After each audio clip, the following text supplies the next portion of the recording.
வணக்கம் மாணவர்களே, உங்கள் எல்லோரையும் ரோஜா தோட்டம் சேனலுக்கு அன்போடு வரவேற்கிறேன். மாணவர்களே, இன்று நாம் கோழி தேடும் கோலி இந்த கதையை படிக்கலாம். படிச்சுட்டு இதன் பின்புறம் தரப்பட்டிருக்கிற பயிற்சிகளையும் நாம செய்யலாம். முயற்சி செய்யலாமா? மழை எவ்வாறு பெய்கிறது? மேகம் குளிர்ந்து மழையாக பெய்கிறது. ஆனால் பொன்னி என்ன சொல்வாள் தெரியுமா? வானம் அழுகிறது, அதுதான் மழை என்பாள். அதற்கு கற்பனையாக ஒரு காரணத்தையும் கண்டுபிடிப்பாள். அதை கதையாக கூறுவாள். கோழி குப்பையை ஏன் கிளறுகிறது? இதற்கும் காரணம் சொல்கிறாள். அது என்ன காரணமாக இருக்கும்? இப்ப வாங்க ஸ்டெப் பை ஸ்டெப்பா கதையை பார்க்கலாம். பீட்டர் ஒரு நாள் கோழியும் கோலியும் வாங்கினான். அடிக்கடி நண்பர்களோடு கோலி விளையாடுவான். பீட்டர் குரல் கேட்டதும் கோழி ஓடி வரும். எங்கு இருந்தாலும் கோலியை எடுத்து வரும். கோழி கோலியை எடுத்து வரும் அழகே அழகு. ஒவ்வொரு முறையும் இப்படித்தான் எடுத்து வரும். இப்படியே கோழிக்கும் கோலிக்கும் நட்பு ஏற்பட்டது. பீட்டர் இல்லாத போது இரண்டும் விளையாடும். கோலியும் கோழியும் இங்க ஃப்ரெண்ட்ஸுங்களா இருக்கு, சரிங்களா? ஒரு நாள் கண்ணாமூச்சி விளையாடின. அங்கே ஒளிகிறேன், கண்டுபிடிக்க வருகிறேன். அடடா, கோலத்திலா உருண்டு வந்தேன். இதோ உன்னை கண்டுபிடித்து விட்டேன். இப்போது நான் ஒளிந்து கொள்கிறேன். ஹாஹா, மாட்டிக்கொண்டாயா? இங்கே ஒளிந்தால் கோழியால் கண்டுபிடிக்க முடியாது.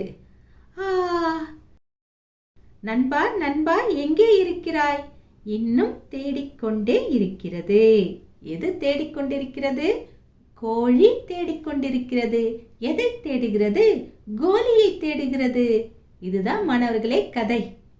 இப்போ இதுக்கு கீழே கொடுக்கப்பட்டிருக்கிற பயிற்சியை நாம பார்க்கலாம். கோழி உண்மையில் குப்பையை, மண்ணை ஏன் கிளறுகிறது? தெரிந்து கொள்ள வேண்டுமா? பின்வரும் தொடரில் ஒவ்வொரு சொல்லிலும் உள்ள 1, 2, 3, 4வது எழுத்துக்களை எடுத்து எழுத விடை கிடைக்கும். இன்று கீரை செய்தே உண்டிடலாம். இன்று முதல் எழுத்து என்ன? இ. கீரை, இதில் இரண்டாவது எழுத்து எது? ரை. செய்தே, இதில் மூன்றாவது எழுத்து எது? தே. உண்டிடலாம், இதில் நான்காவது எழுத்து எது? டா. இப்போ இதையெல்லாம் வரிசைப்படுத்தி எழுதுவோமா? இரை தேட என்ற சொல் வந்தது. கோழி உண்மையில் குப்பையை ஏன் கிளறியது? இரை தேட கிளறியது. அது கோலியை தேடுறதுக்காக குப்பையை கிளறல. எதுக்கு கிளறுது? அதற்கு உண்டான இரையை தேடுவதற்கு கிளறுகிறது. அதற்கடுத்த பயிற்சி 21வது பக்கத்தில் இருக்கு. செய்து பழகலாம். பின் தொடர்ந்து படிக்கன்னு ஒரு பயிற்சி கொடுத்துருக்காங்களா? அதுக்கு கீழே வந்தீங்கன்னா 2வது பயிற்சியா என்ன தரப்பட்டிருக்கு? கதையில் பிடித்த சொற்களை எழுதுக. இப்படி கொடுத்துருக்காங்களா? இந்த கதையில உங்களுக்கு எந்தெந்த சொற்கள் ரொம்ப பிடிச்சிருக்கோ அந்த சொற்களை எடுத்து எழுதணும். நான் எனக்கு பிடித்த சொற்களை எழுதுறேன். உங்களுக்கு இது பிடிச்சிருந்தா இதை எழுதிக்கோங்க. இல்லாட்டி நீங்க உங்களுக்கு பிடித்த சொற்களை எடுத்து எழுதலாம். கோழி, கோலி, பீட்டர், அழகு, நட்பு, கண்ணாமூச்சி, நண்பா, எங்கே, இருக்கிறாய், இருக்கிறது, அடிக்கடி, உருண்டு, விளையாடின. இந்த சொற்கள் தான் இல்ல, இன்னும் நிறைய சொற்கள் இருக்கு. உங்களுக்கு விருப்பமான சொற்களை நீங்க எடுத்து எழுதலாம். அதுக்கு கீழே வந்தீங்கன்னா அதிகமான சொற்களை ஒன்று போல் எழுதிய நண்பர். நிறைய சொற்களை ஒன்று போல எழுதின நண்பர் யாருன்னு அவங்க பேரை இங்க எழுதலாம். அதுக்கப்புறம் ஒன்று போல் எழுதிய சொற்களின் எண்ணிக்கை. ஒரே மாதிரியான சொற்கள் எழுதிருப்பீங்க இல்லையா? அந்த சொற்கள் எத்தனை எழுதிருக்கீங்கன்னு, அந்த சொற்களின் எண்ணிக்கை எவ்வளவுன்னு எழுதலாம். அதுக்கு கீழே வாங்களே, பாடத்தில் அடிக்கோடிட்டு எழுதுக. என்ன கேட்டிருக்காங்க? 1, ஒரே ஓசையில் முடியும் சொற்கள். நம்ம பாடத்தை படிக்கும்போது ஒரே ஓசையில முடிகிற சொற்கள் என்னென்ன வருதுன்னு பார்த்து இங்க எழுதணும். அதாவது ரெய்மிங்கா வர சொற்களை எழுதணும். எந்த சொல்ல இங்க கொடுத்துருக்காங்க? அங்கே. இதே ஓசையில வேறு எந்தெந்த சொற்கள் வரும்? இங்கே, எங்கே.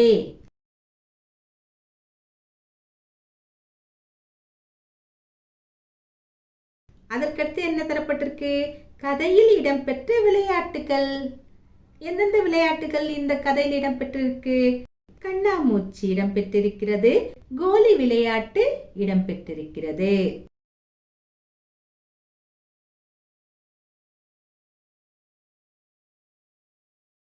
அதற்கடுத்து என்ன கேட்டிருக்காங்க? கதையில் பிடித்த தொடர். இந்த கதையில உங்களுக்கு பிடித்த தொடர் எதுன்னு எழுதணும். எனக்கு பிடித்த தொடரை நான் எழுதுறேன். உங்களுக்கு எந்த தொடர் பிடிக்குதோ அதை நீங்க எடுத்து எழுதலாம். கோழி கோலியை எடுத்து வரும் அழகே அழகு, இந்த தொடர் எனக்கு பிடிச்சிருக்கு. அதுக்கப்புறம் அடடா கோலத்திலா உருண்டு வந்தேன், இந்த தொடரும் எனக்கு பிடிச்சிருக்கு. நான் ரெண்டையுமே எழுதியிருக்கேன். உங்களுக்கு எது பிடிச்சிருக்குன்னு பார்த்து நீங்க எழுதிக்கோங்க.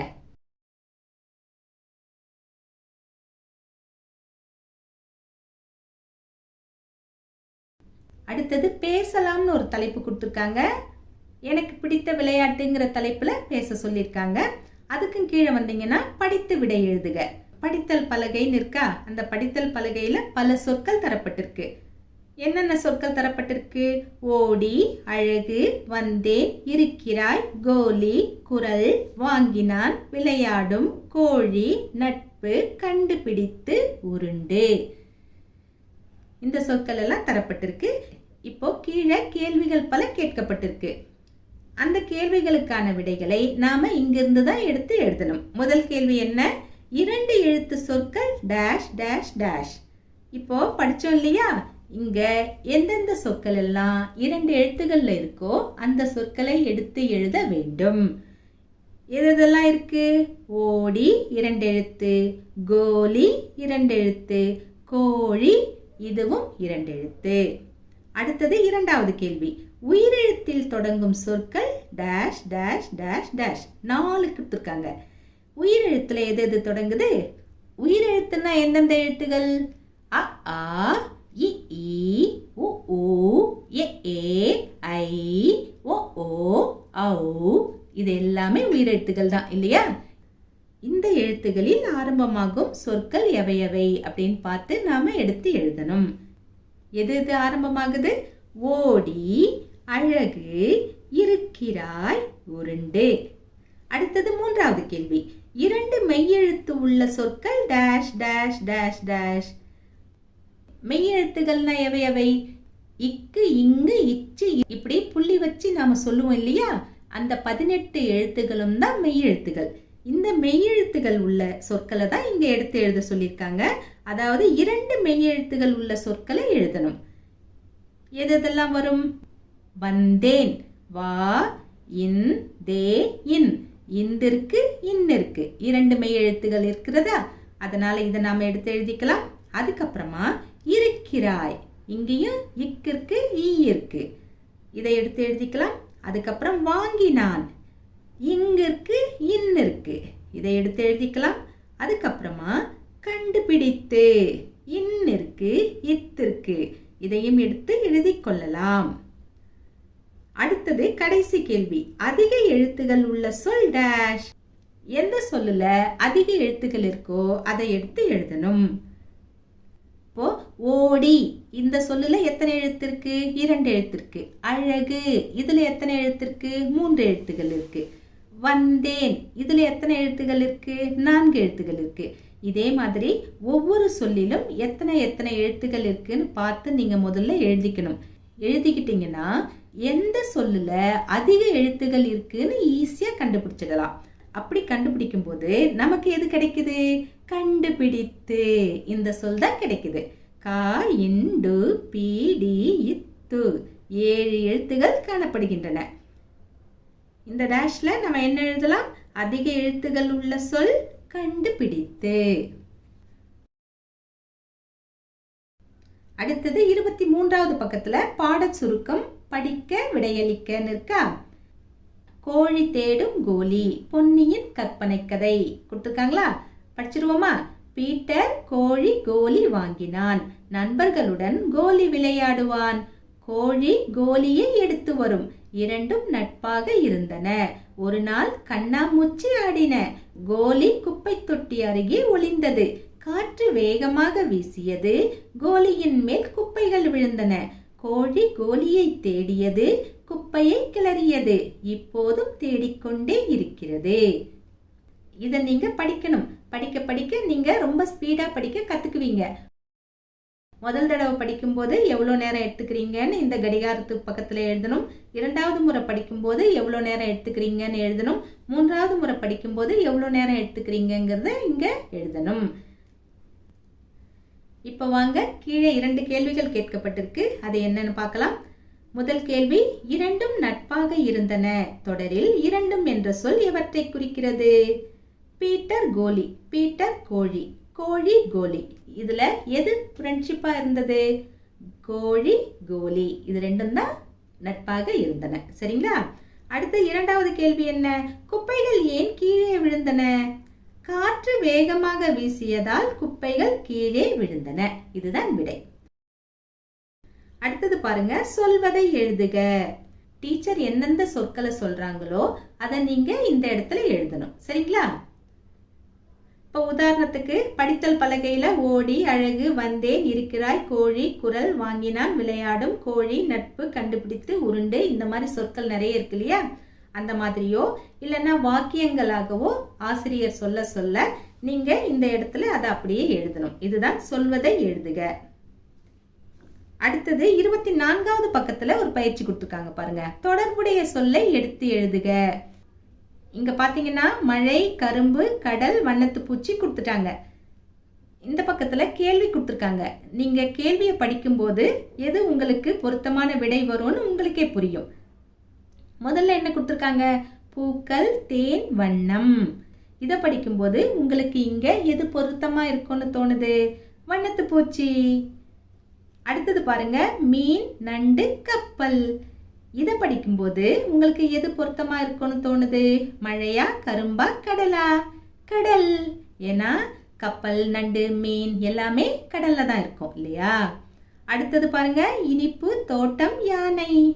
இதை படிக்கும்போது உங்களுக்கு மழை நினைவுக்கு வருகிறதா, கரும்பு நினைவுக்கு வருகிறதா? கரும்பு. யானை, தோட்டம், கரும்பு இந்த சொற்கள் எல்லாம் சொல்லும் போது நாம கரும்பை தான் செலக்ட் பண்ணுவோம் இல்லையா? அடுத்து பாருங்க, வானம், மேகம், குடை. இந்த சொற்கள் எல்லாம் இருக்கு. இங்க எது பொருத்தமா இருக்கும்? மழை. அவ்வளவுதான், முடிஞ்சது. அடுத்து பாருங்க, தொடர்ந்து எழுதுக. ஒரு கவிதை கொடுத்துருக்காங்க, அதை நாம கம்ப்ளீட் பண்ணணும்.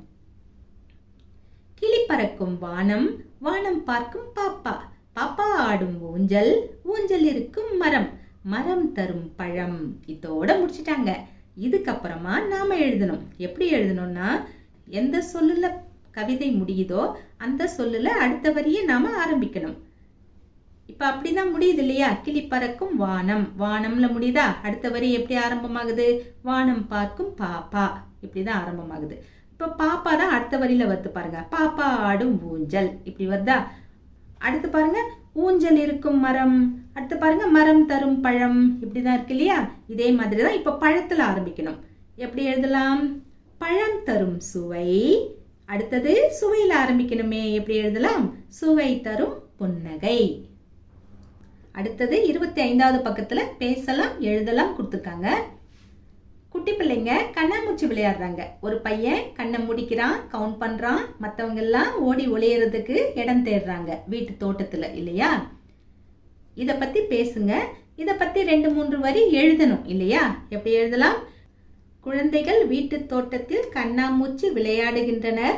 ஓடி ஒளிந்து கொள்வதற்காக மறைவான இடத்தை தேடுகின்றனர். மாணவர்களே, இன்று நாம் கோழி தேடும் கோலி பாடத்தில் தரப்பட்ட பயிற்சிகளை பார்த்தோம். இந்த பாடத்தின் தொடர்ச்சியை நாம் அடுத்த காணொளியில் படிக்கலாம். அதுவரைக்கும் டாடா, பபாய்.